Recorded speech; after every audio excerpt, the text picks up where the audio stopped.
Harvest tayo ng ating mint mga besh, kasi gawa tayo ng tea.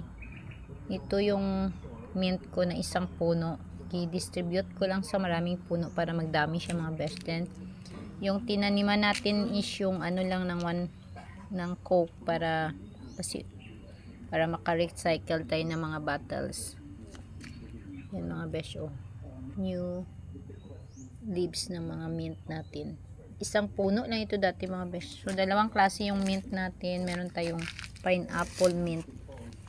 Ito marami na siyang leaves at saka branches. Okay, nakatanim na rin ako ng isang pot.